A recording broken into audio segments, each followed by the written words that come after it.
Imagine a prehistoric camp at sunset. No bottles, no bars, no music, no weekend plans. Just a few ancient humans sitting near a fire, passing around a rough cup filled with something cloudy, sour, and strangely powerful. One person drinks it and laughs a little too hard. Another takes a sip, leans back against a rock, and suddenly the cold night does not feel so bad. Nobody there knows what alcohol is. Nobody knows about yeast. Nobody understands fermentation. But they all understand one thing very clearly. This drink changes how you feel. And that discovery may be one of the oldest human stories there is. Because alcohol did not begin with beer commercials, wine bottles, breweries, or college parties. It did not even begin with civilization. Long before humans wrote laws, built cities, planted fields, or invented money, our ancestors had already discovered that nature could make a drink that softened fear, loosened tongues, brought people together, and made a normal night feel like an event. But the strangest part is this: humans may have loved alcohol before humans were even fully human. The story might begin around 10 million years ago on a warm forest floor in Africa. A piece of fruit falls from a tree. It sits there. The skin breaks. Yeast gets in. Sugar starts to change. Slowly, naturally, the fruit begins to ferment. To you, that sounds like rotten fruit. To a hungry primate, it was probably a signal. The smell of fermentation meant calories. It meant ripe fruit. It meant food that was easy to find on the ground. And if that fruit contained a little ethanol, the primate eating it may have felt a small change, not a full drunken stumble, but a slight buzz, a tiny warmth, a little reward from the brain saying, "Yes, find more of this." Biologist Robert Dudley later called this idea the drunken monkey hypothesis. The argument is not that ancient primates were throwing parties under trees. The argument is that our ancestors evolved in a world where the smell and taste of alcohol often pointed toward ripe, energy-rich fruit. So the attraction came first. The brewing came much later. By the time ancient humans appeared, the pull toward fermented things may have already been built into the body. We did not start from zero. We inherited a brain that could recognize the reward hiding inside overripe fruit. And then, eventually, humans did what humans always do. We stopped waiting for nature to make the accident. We learned how to make it happen on purpose. For a long time, people assumed alcohol came after farming. The story seemed obvious. First humans settled down, then they grew grain, then they baked bread, and somewhere later they figured out beer. But archaeology has a way of ruining neat stories.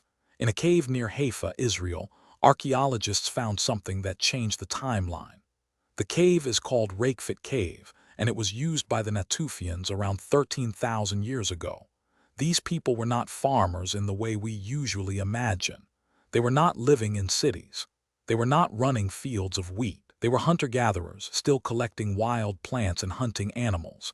And yet inside that cave, researchers found stone mortars carved into the bedrock. When they studied the residue left behind, they found signs of grain that had been soaked, sprouted, crushed, and fermented.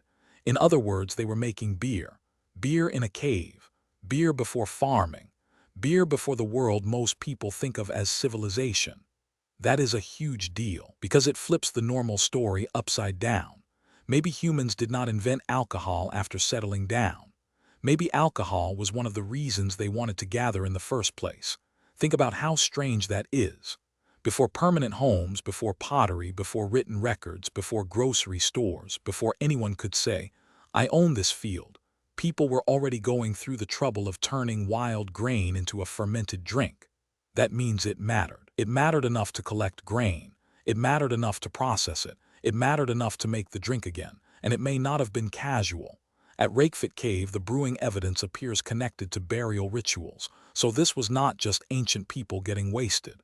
It may have been part of grief, memory, ceremony, and community. Alcohol was not just a drink. It was a way to make a moment feel bigger. And then we get to another strange place, Göbekli Tepe. Today, it is one of the most famous prehistoric sites in the world. Massive stone pillars, animal carvings, circular structures, a level of planning and effort that makes you stop and ask, why would hunter-gatherers do this? These people were not supposed to be building monuments. Not yet. According to the old version of history, monuments come after farming, after villages, after hierarchy, after organized society. But Göbekli Tepe was built before all of that was fully established. So what motivated people to gather, organize labor, move giant stones, carve animals into pillars, and return to the same place again and again? One theory is feasting, and maybe drinking. Large stone vessels found at the site suggest people may have been preparing fermented grain drinks for big gatherings. Not tiny amounts.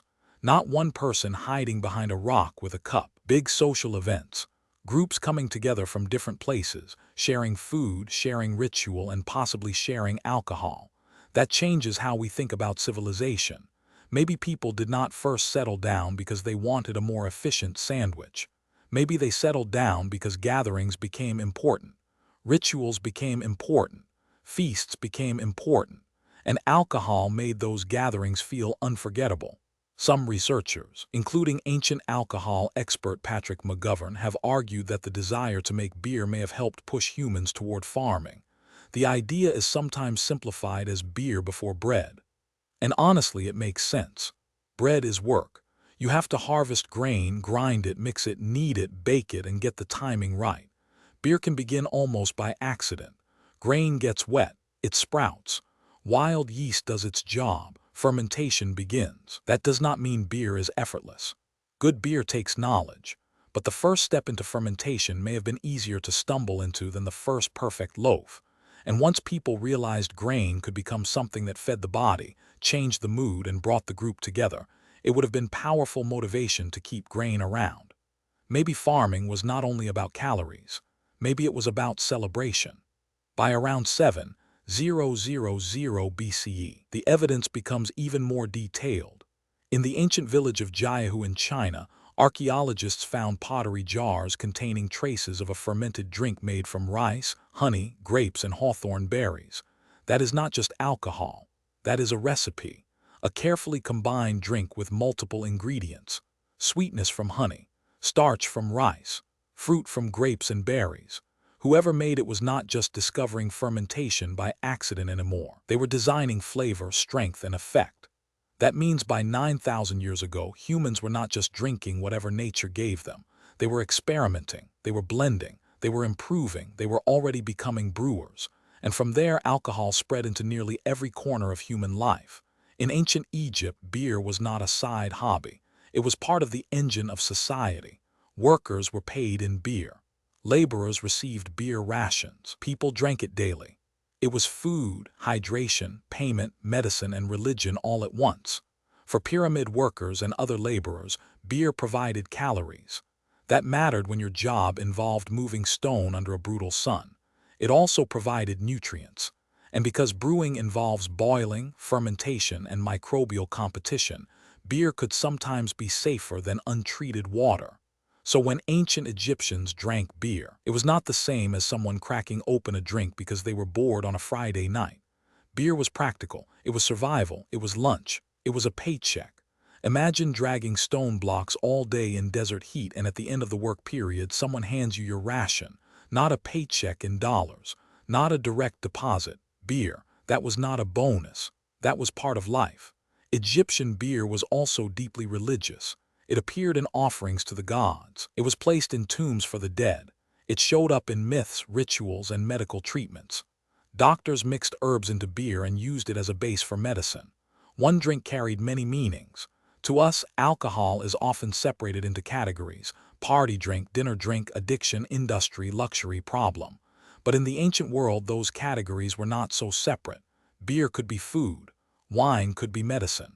Fermented drink could be ritual. The same cup could belong to the body, the group, and the gods. That is why alcohol is so difficult to understand if we only look at it through modern eyes. Today, we see alcohol everywhere. Sports ads, liquor stores, bars, weddings, tailgates, expensive restaurants, cheap cans, warning labels, recovery stories, family problems, celebrations, regrets. It is both normal and dangerous. Ancient people understood the danger too. They saw what happened when someone drank too much. They saw bad decisions, fights, weakness, sickness, foolishness.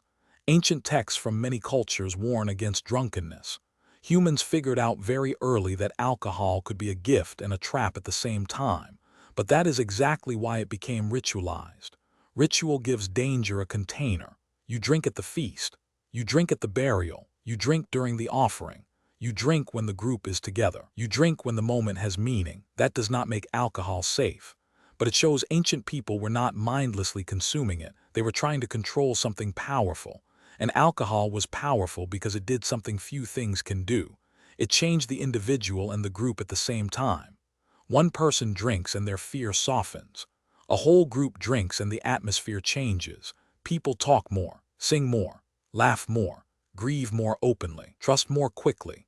The invisible walls between people become thinner. For a small ancient group that could matter, humans survived because they bonded. A person alone in the wild was fragile. A group could hunt, protect children, share food, watch for danger, and pass down knowledge. Anything that helped people feel connected had value. A shared drink could turn strangers into allies. It could turn a gathering into a community. It could turn a burial into a shared memory. It could turn a difficult life into something bearable for one evening. That does not mean alcohol created civilization by itself, but it may have helped create the conditions where civilization became possible. People needed reasons to gather. They needed reasons to return to the same places. They needed rituals strong enough to pull scattered groups together. Food did that. Religion did that. Music did that. And alcohol may have done it too. So the real timeline is not simple. Around 10 million years ago, our primate ancestors may have been drawn to fermented fruit because it helped them find ripe food. Thousands and thousands of generations later, ancient humans learned that fermentation could be encouraged, repeated, and controlled. Around 13,000 years ago, people at Reykjavik Cave were brewing grain drinks before agriculture fully took over. Around 12,000 years ago, huge ritual gathering places like Göbekli Tepe may have involved large-scale feasting and fermented drinks. By 9,000 years ago, people in China were making complex fermented beverages with rice, honey, fruit, and berries. By 5,000 years ago, in places like Egypt and Mesopotamia, alcohol was woven into labor, medicine, ritual, payment, and religion. By the time writing appears, alcohol is already everywhere, which means the written record did not capture the beginning. It arrived late to a party that had already been going on for thousands of years. And maybe that is the most interesting part. Alcohol feels modern because our version of it is modern. Bottles are modern. Brands are modern. Bars are modern. Industrial brewing is modern. Liquor stores are modern. Happy hour is modern. But the basic human relationship with fermentation is ancient. A sweet smell from fallen fruit. A strange feeling after eating it. Wild grain soaking in water. A cloudy drink passed around a fire. A funeral in a cave. A feast on a hill. A worker receiving beer as payment. A priest pouring a drink for the gods. A doctor mixing herbs into beer. Different people, different places, different cups. Same discovery. Leave sugar alone in the right conditions and nature creates something that changes the human mind. That discovery helped feed us. It helped gather us. It helped comfort us. It helped us celebrate, mourn, trade, worship, and bond. It also harmed us. It made people reckless. It caused pain. It became addictive. Like many powerful human discoveries, it was never only good or only bad. It was power. And humans have always been drawn to power. So when did ancient humans start drinking alcohol? The most honest answer is, before history was ready to write it down, before cities, before kings, before money, before the first bartender, the first tavern, the first wine list, the first brewery logo, or the first person to say, "I'm never drinking again."